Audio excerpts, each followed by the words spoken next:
مسلسل العبقري. المسلسل ده تصنيفه دراما اكشن رومانسي، بيتكلم بقى عن قصة الطفل ديفرن. وديفرن ده من وهو صغير هو عبقري في الرياضيات وذكي جدا وعنده ذاكرة فولاذية، ما بينساش اي حاجة.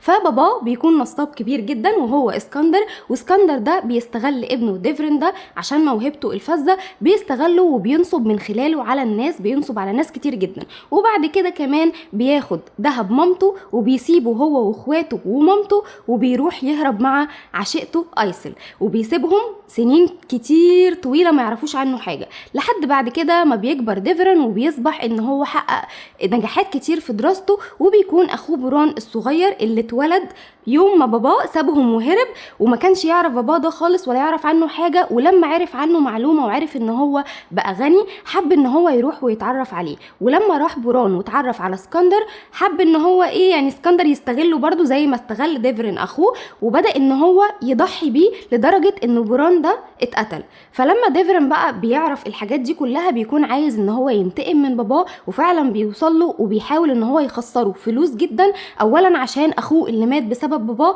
وكمان عشان الحياة اللي سابهم فيها وان هم سابهم وهم صغيرين. فالمسلسل اساسا شعاره لا تثق حتى بأبيك، وهو فعلا من المسلسلات اللي مشاهداتها عالية جدا جدا جدا، وهتفضل محققة ريت عالي، واعتقد ان هو هيكمل لمواسم تانية كمان، ولحد دلوقتي اتعرض منه حلقتين.